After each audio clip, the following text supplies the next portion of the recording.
तक लड़की कत्ल करके डालते नहीं थे दरिया चलता नहीं था। हजरत उमर को खत लिखा, कहा हुजूर ये मामला है, और लोग मुझे यही कहते हैं, मैंने लोगों को समझाया है कि इस्लाम जुल्म का हुक्म नहीं देता, जुल्म की इजाजत नहीं देता, कैसे लड़की कत्ल की जाए, अब आप बताएं क्या करना है। हजरत उमर ईमान, यकीन, इस्तिकामत, पहाड़ है ये लोग। हजरत उमर ने 2 खत लिखे, एक हजरत अमर बिन आस के नाम, दूसरा दरियाए नील के नाम। 2 खत लिखे, एक खत लिखा दरिया के नाम, एक खत लिखा अमर बिन आस गवर्नर के नाम। गवर्नर के नाम खत लिखा तो फरमाया जितने यहूदी हैं, ईसाई हैं, कमजोर ईमान वाले, सबको दरियाए नील पे ले जा, और मेरा ये दूसरा खत दरिया में डाल दे और सबके सामने डालना।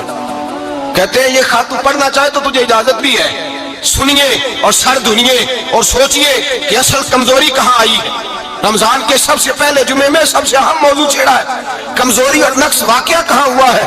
हजरत सैयदना उमर बिन खत्ताब रज़ी अल्लाह ताला अन्हु ने दरिया को मुखातब करके लिखा, हो दरिया, अगर तू कहता है ना कि लड़की कत्ल करके फेंकी जाएगी तो मैं रसूलुल्लाह का मानने वाला हूं, मैं जुल्म नहीं होने दूंगा, हमें तेरे पानी की जरूरत ही कोई नहीं, तू बेशक पानी ना दे, और अगर तू अल्लाह के हुक्म से बहता है, अगर तू अल्लाह के हुक्म से बहता है तो फिर अल्लाह का बंदा और मुस्तफा का गुलाम उमर तुझे हुक्म देता है कि फौरन बहना शुरू कर दे, फौरन मिनट ना लगाना।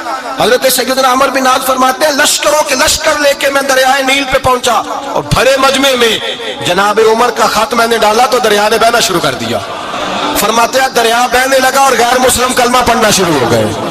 लोग मुझे कहने लगे क्या दिखाया है जो कलमा पढ़ रहे हैं, तो मैंने कहा दिखाया कुछ भी नहीं, ये हजरत उमर के ईमान की कुव्वत की बरकत है कि बहुत सारे लोगों ने कलमा पढ़ना शुरू कर दिया।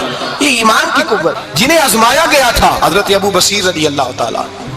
हमें तो थोड़ा सा झटका लग जाए ना मजहब का, थोड़ा सा, लोग दीन की तरफ आते हैं तो इसमें ना थोड़ी तकलीफ है।